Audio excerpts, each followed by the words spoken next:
Sevgili seyirciler, kahvenin kökenleri hakkındaki bu sohbetimizin ardından şimdi de aslında gündelik hayatımızın belki daha önemli bir konusuyla devam edeceğiz. Saatler ve zaman.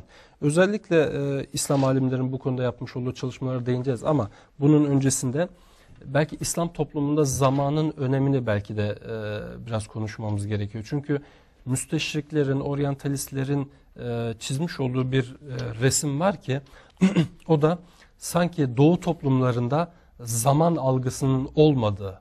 Yani bugün hala çok vurgulanır çeşitli Türk anlatılarında. İşte Batı'da her şey dakik işler ama Doğu medeniyetlerinde zaman kavramı önemsizdir ve çok muğlaktır.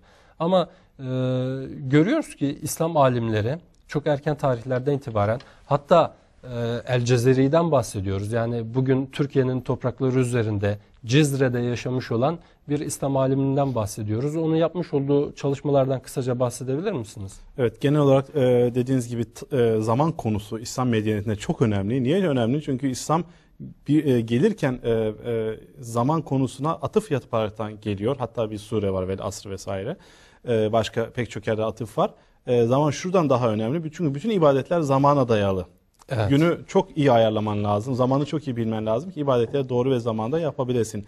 Bu manada gerçi son bölümümüzde astronomi konusunda daha geniş değineceğiz ama saatler konusuyla ilgili Cezeri'nin çok önemli buluşları aslında var. Bir şey kesiyorum ama aslında 5 vakit namaz da Müslümanın zaman algısını disiplinize eden bir unsurdur.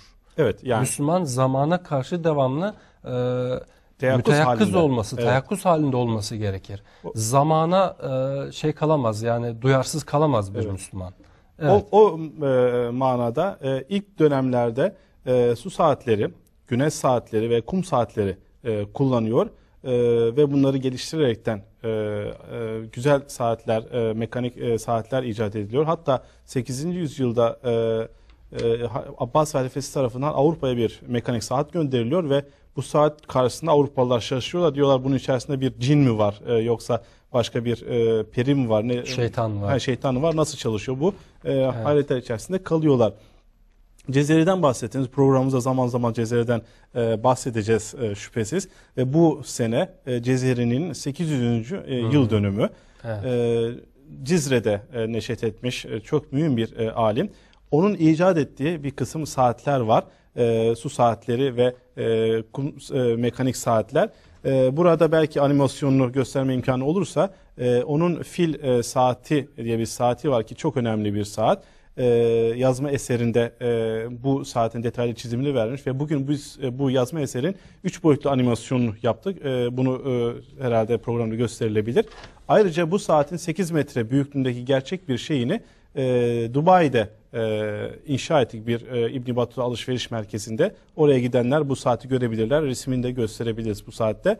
Şimdi bu saatin çok önemli bir yönü var. Çünkü 1200'lü yıllar, Cezeri'nin yaşadığı yıllar, İslam medeniyetinin artık Çin'den Endülüs'e kadar, yani bugünkü İspanya'ya kadar, Afrika'nın işlerinden Kafkasya'ya kadar çok geniş bir coğrafyaya ulaştığı ve çok geniş medeniyetleri temsil ettiği bir dönem. Fil saatine baktığımız zaman bu medeniyetin temsil edildiğini görüyoruz. Mesela fil saatinin en tepesinde bir tane anka kuşu var. Anka kuşu Mısır medeniyetini temsil ediyor. Hemen altında bir kale var. Kalede Selahaddin'i ve Selahaddin'in gücünü ve kuvvetliliğini temsil ediyor.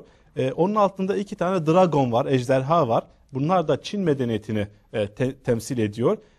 Filin hemen üzerine bir halı var. Halı da İran medeniyetini temsil ediyor. Filin kendisi Hint medeniyetini temsil ediyor ve filin üzerindeki şahıs da Arap medeniyetini temsil ediyor. Tam anlamıyla bir medeniyetler ittifakı o dönemde sağlanmış yani. Tam bir medeniyetlerin buluşma noktası olmuş. Evet. Tabii muazzam bir şey.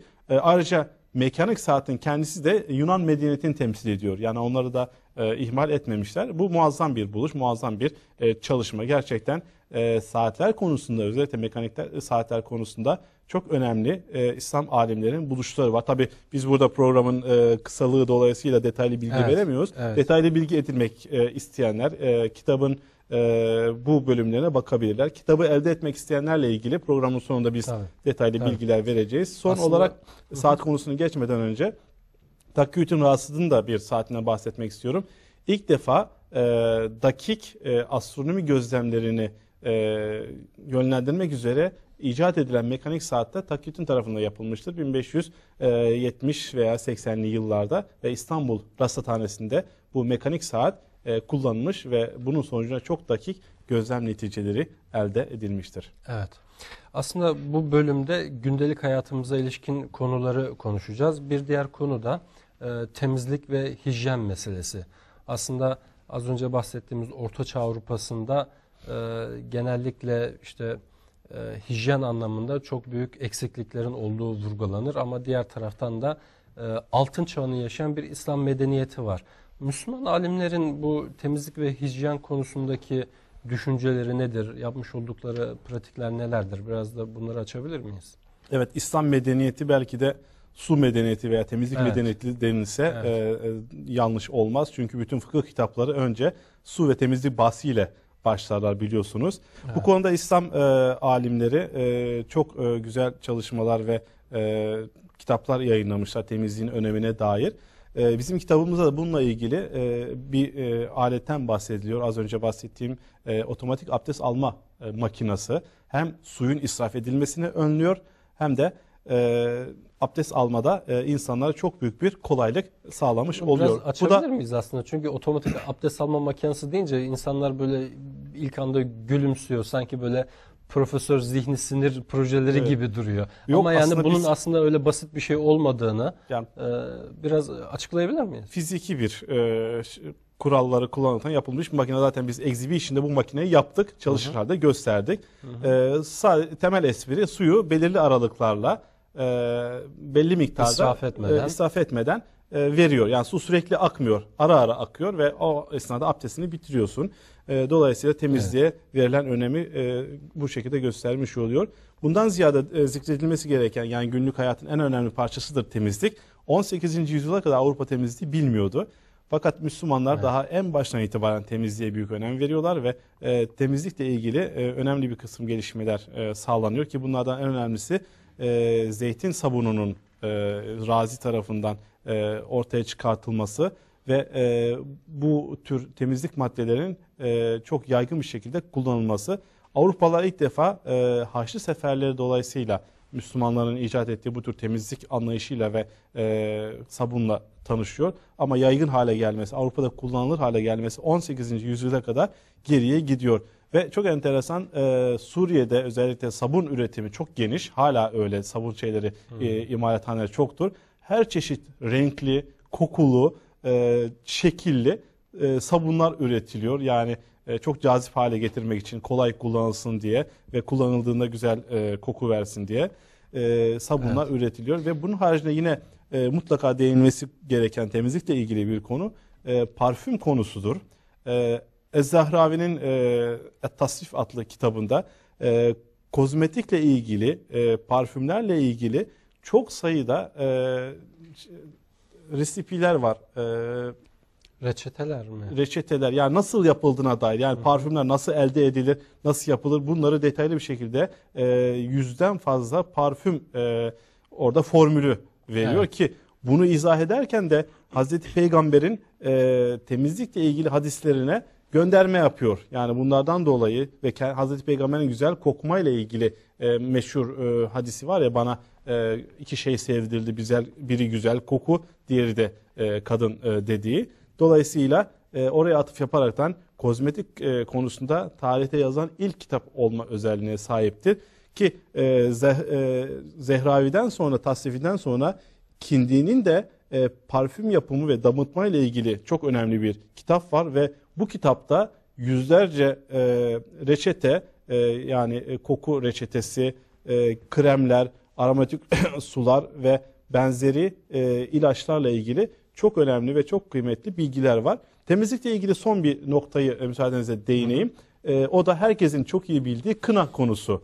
Hazreti Peygamber bizzat kendisini kullandığı ve tavsiye ettiği bizim Türk medeniyetinde de en önemli zamanlarda biri sünnette biri düğünde mutlaka kullanılan kınanın İslam medeniyetinde çok yaygın olarak kullanıldığını görüyoruz ki bugünkü bilim bize kınanın antibakteriyolojel özelliği ve bunun yanında sağlığı koruyucu ve deriyi besleyici çok önemli özelliklerinin olduğunu söylüyor ki kına hadisesi de yine Müslümanlar tarafından ortaya konulmuş, Hazreti Peygamber tarafından tavsiye edilmiş ve Müslümanlardan Avrupa'ya geçmiş çok önemli bir kozmetik aslında ürünüdür. Belki hamamlar, burada değinmeyeceğiz ama hamamlar İslam şehrinin en önemli unsurlarından bir tanesidir. İşte cami, medrese, pazarın yanı sıra hamam her şehirde olur. Hamam konusuna ileride değineceğiz. Belki ileride değineceğiz. Belki ama burada şunu bahsedebiliriz. Ben bahsetmeyi unuttum. Kitapta da var. Diş temizliği, diş fırçası ilk Misvak defa kullanımı. misvak kullanımı Müslümanlarda var ki diş temizliği, cilt temizliği, saçların taranması mesela çok önemli. Kıyafetin tertemiz olması ve düzenli olması hususları ilk defa Müslüman camiasında dikkat eden bir husus olmuştur. Çeşitli firmaların misvak özlü diş macunları ürettiklerini biliyoruz. Evet. Aslında bütün bu saydıklarımız, misvak olsun, kına olsun, bir anlamda koruyucu hekimlik bakımından çok önemli. Hasta olmadan tedbirleri almak, hijyen ve bu bakımdan önemli. Hemen ben bir diğer hususa geçeceğim gündelik hayatımızla ilgili. Görme ve aslında İslam alimlerinin optik alanında yaptıkları çalışmalar. Biraz önce İbni Heysem'in adını zikrettik. İbni Heysem bu alanda yaptığı deneylerle de biliniyor. Bu önemli. Kısaca biraz daha genişletebilir miyiz bu hususu? Evet, İbni Heysem ve görme olayı İslam medeniyetinin en önemli icatlarından, dünya medeniyetine katkılarından birisidir. İbni Heysem'le ilgili George Sarton, bilim tarihinin kurucusu, insanlık tarihinin en büyük fizikçisi veya optikçisi diye kendisinden bahsediyor ve enteresandır. Kitaplarındaki verdiği bilgiler ve kitapları bugün hala bir takım üniversitelerde ders kitabı olarak, ders metni olarak kullanılmaktadır. Şimdi İbni Heysem'in çok önemli burada kısaca değinebileceğim katkısı var. Birincisi görme olayını Kindi de söylüyor, kendisi de söylüyor öncelikle bu. Görme olayını ilk defa İbni Heysem ortaya çıkartıyor. Eski Yunan bilim adamları Galen ve Aristotle gibi ve onların takipçileri görme olayının şöyle olduğunu izah ediyorlardı. İşte gözden ışınlar çıkar, o ışınlar maddeye yansır ve bu şekilde görürüz diyorlardı. Halbuki evet. İbn-i Heysem bu teorinin tamamen yanlış olduğunu, ışın maddeye gider, maddeden göze gelir ve bu şekilde görme olayı gerçekleşir. Aslında bir de o görmenin aslında ters olduğunu... Beynin onu düzelttiğini, evet, tabii onları da var, onu değineceğim şimdi. Hı hı. Bir gün kendisi karanlık bir odada otururken küçük bir delikten sızan ışığın resminin duvara karşı, dışarıdaki resmin ters olarak yansıdığını görüyor ve oradan kamerayı icat ediyor. Avrupalıların kamera obscura dediği aleti kendisi de Beytül Mutlim şeklinde ifade ediyor ve ilk defa bugün bu kullandığımız kameraları icat eden kişi de İbni Heysem'dir. Dolayısıyla fotoğraf kameralar olsun, bugün kullandığımız bu kameralar olsun, hepsi bir Müslüman bilim adamının icadıdır. Modern dünyaya hediyesidir. Yani bu görme hadisesinin teknik arka planının çözülmesi ve bu konuda ilk verileri koyması bakımından İbni Heysem'in İslam bilim ve teknoloji tarihinde yeri yadsınamaz gerçekten. Yaptığı faaliyetler, çalışmalar çok önemli. Bir diğer husus da müzik meselesi. İslam ve müzik belki ilk etapta çok yan yana getirilemeyen hususlar gibi dursa da müziğin İslam dünyasında kullanıldığını biliyoruz. Sadece yani İslam dünyasında değil, Türk dünyasında da, Müslüman Türk dünyasında, Osmanlılar'da ve çeşitli coğrafyalarda, hatta bir şifa unsuru olarak insanları rahatlatan ya da bir rehabilitasyon aracı olarak müziğin kullanıldığını biliyoruz. Bu konuda sevgili seyirciler, Doktor Fazlı Arslan Bey'in görüşlerine başvurduk. Şimdi sizleri bu görüşlerle baş başa bırakıyoruz. Binbir İcat, Dünyamızda Müslüman Mirası kitabının 1. bölümü ve özellikle müzik başlığı hakkında konuşmak istiyoruz. Bilindiği gibi her medeniyetin klasikleri vardır. Medeniyet olabilmenin vazgeçilmezleridir bunlar, bu unsurlar. Bu klasikler olmadığı takdirde hiçbir inanç, hiçbir düşünce felsefesini oluşturamaz, medeniyetini tesis edemez. Tarih bize göstermiştir ki İslam bu medeniyet tesisi işini pek çabuk ve güçlü bir şekilde yerine getirmiştir. Şimdi konumuz müzik olduğuna göre İslam bilim ve medeniyeti tarihine şöyle bir göz atalım ve 1150 yaklaşık 1150-1200 yıl öncesine kadar gidelim. Karşımıza ilk Arap feylesofu olarak adlandırılan El-Kindi çıkmaktadır. Kindi 874 yılında vefat ettiği zaman geride 250 kadar eser bırakmıştı. Bunlardan 10 tanesi müzikle ilgiliydi. Müzik bilimiyle ilgiliydi. Şu anda elimizde bu Kindi'nin müzikle ilgili risalelerinin 4 tanesi günümüze ulaşmıştır, elimizdedir ve bunlar üzerinde hem Arap dünyasında hem de ülkemizde çalışmalar yapılmıştır. Binbir icatta Kindi'ye önemli atıflar yapılmaktadır. Özellikle bunu belirtmek istiyorum. Kindi'nin ortaya koyduğu eserlerinde, risalelerinde anlattığı ses sistemiyle ilgili, müziğin matematiksel ve fiziksel temelleriyle ilgili konulara kitabımızda yer verilmiştir. Kindi zamanında detaylı sayılabilecek bir sound sistem başlığı altında detaylı sayılabilecek bir ud klavyesi göstermiş. Zamanının müzik dizisini, müzik kültürünü 11,5 asır evvelinden bizlere anlatmaya çalışmıştır. Kindi'nin yaşadığı asra bakarsak yine Binbir icadın bize gösterdiği şekilde Kindi'nin yaşadığı asır İslam medeniyetinin teşekkül ve tekamül aşamasında önemli bir asırdır. Yine kitabımızın söylediği bu asırda ünlü Arap müzikçisi Ziryab'ın Endülüs'e Arap müziğini ve müzik kültürünü taşıdığı bir asırdır.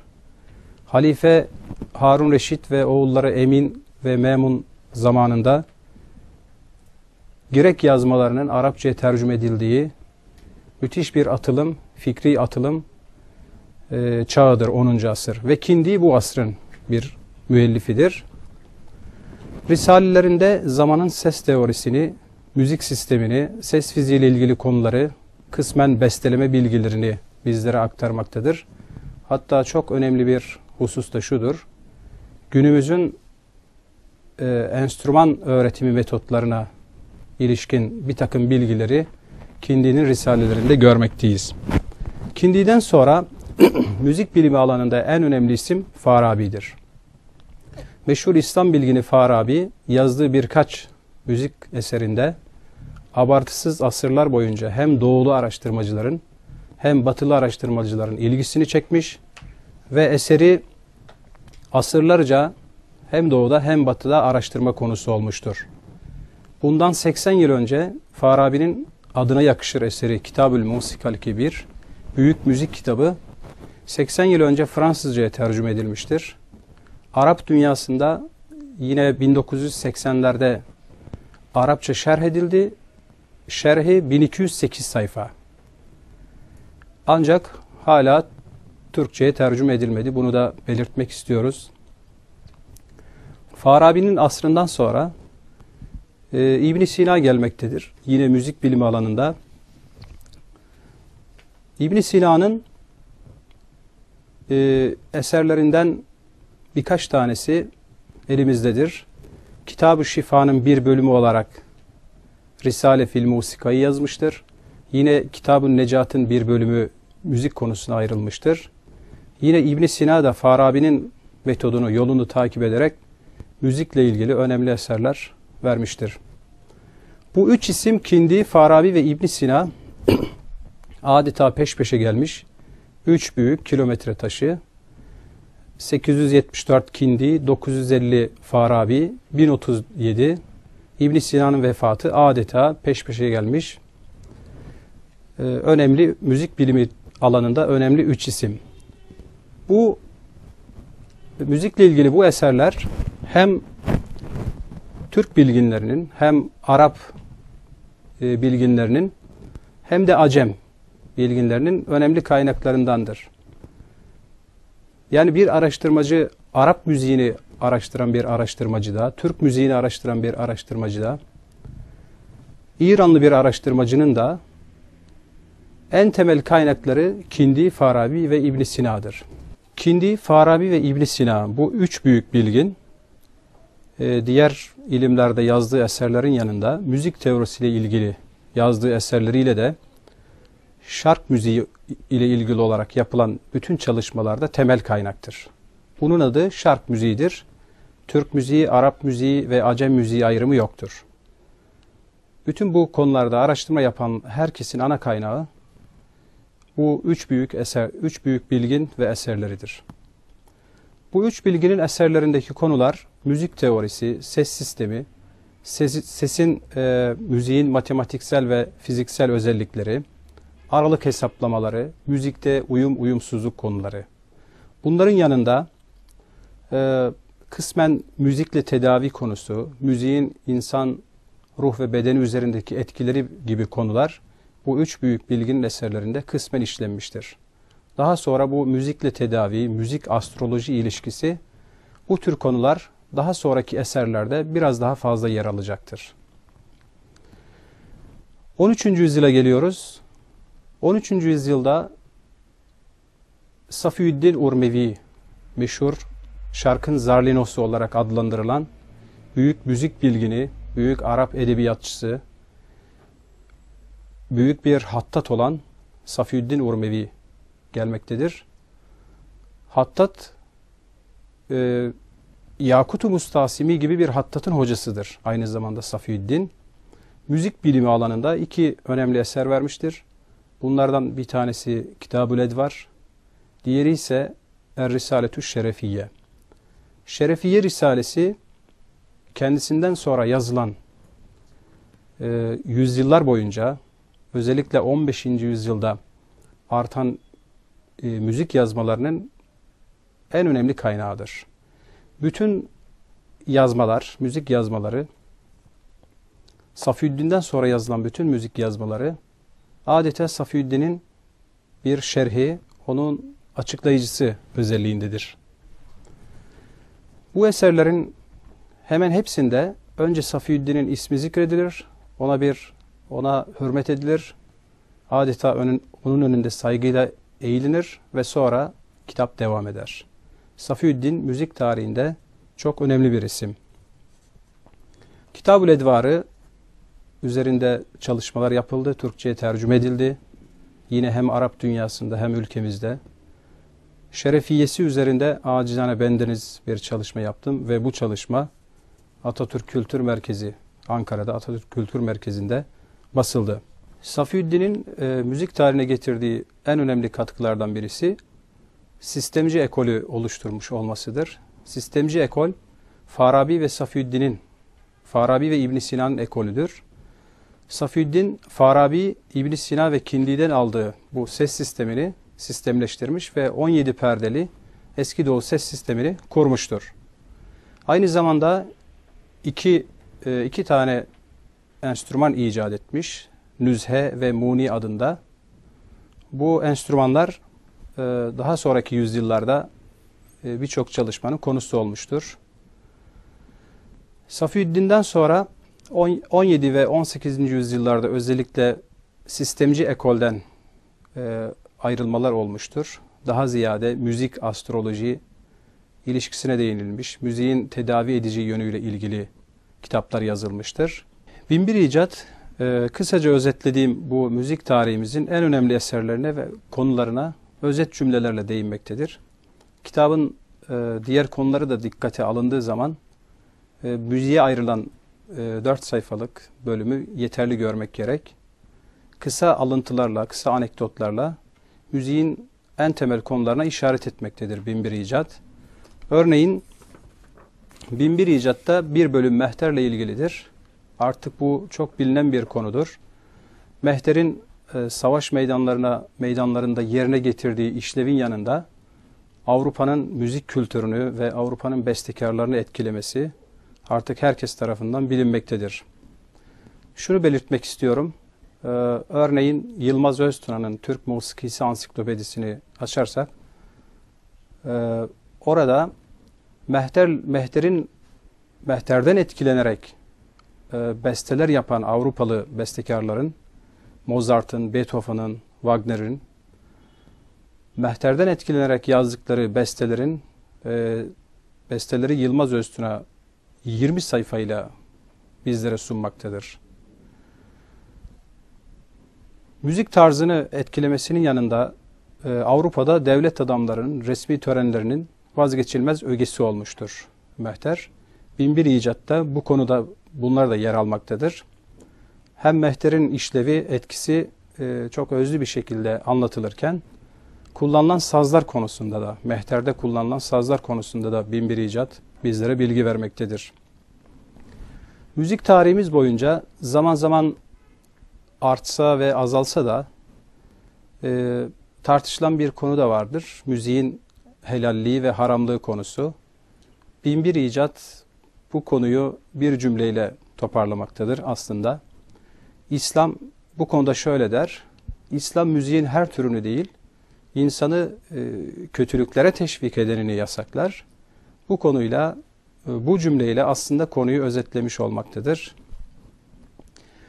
Binbir İcat ziryaptan bahsetmektedir. 9. yüzyılın başlarında Endülüs'e Arap müziğini götüren ziryaptan, onun orada kurduğu Kurtuba Konservatuvarı'ndan bahsetmektedir. Aynı zamanda Udu Avrupa'ya, İspanya'ya taşıyan bir isimdir ziryap. Bunun yanında zamanının müziğini aşan, müzik sınırlarını aşan besteler vermiştir. Oradaki müzik kültürünü değiştirmiştir. Daha önce kuş teleğinden yapılan udun mızrabını değiştirmiştir. Bu konuda Binbir İcat'ta bilgiler yer almaktadır. Kitabın birinci bölümünde ayrıca Doğu müziği ile ilgili bazı terimlerin daha sonraki yüzyıllarda Batı'da da kullanıldığını görmekteyiz. Bunları bize bildirmektedir. Örneğin Arap alfabesinde notaların dal, ra, mim, fa, sat vesaire adlandırılırken yüzyıllar sonra günümüzde de do, re, mi, fa, sol, la olarak adlandırılması çok dikkate değer bir benzerliktir. Müzikle ilgili konular Binbir İcat'ta genel olarak böyle. Bunun dışında kahvenin nereden geldiği anlatılmaktadır. Bin yıl önce deodorantlar kimler tarafından kullanılmıştır? Bu konular yer almaktadır. Evet, 7 metre yüksekliğindeki saatler, Orta Çağ'daki eğlence kültürüne ait birçok unsuru Binbir İcat bizlere özlü bir şekilde sunmaktadır birinci bölümde. Sözü uzattıysam bağışlayın ama şunu söylemem gerek. Gerçekten akademik çalışanlar, akademik çalışma yapanların yanında herkesin faydalanacağı çok mükemmel bir kitap. Nitelikli bir çalışma görmek isteyen herkesin Binbir İcat, Muslim Heritage in Our World adlı kitabı görmelerini tavsiye ederim ben.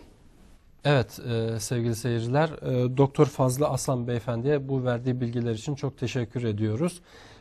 Tabii bugünkü bölümümüzün konusu gündelik hayatla ilgili gelişmelerde, İslam alimlerinin bu konuda yapmış olduğu çalışmalarda. Biz bunlardan sadece birkaçını belki burada değindik. Arzu eden seyircilerimiz gerek web sayfası gerek kitap kanalıyla zannedersem bu bilgilere ulaşabilirler. Siz biraz daha bu iletişim adreslerini ya da web sayfasından bahsedebilir misiniz Evet. Salim Bey? Şimdi kitap web sayfasından satılmaktadır. Bununla ilgili Temin edilebilir oradan. www.binbirinventions.com veya Türkçe zaten ekranda yazıyor. binbirinventions.com adresinden ya da daha fazla bilgi için muslimheritage.com web sayfalarından bilgi alınabilir.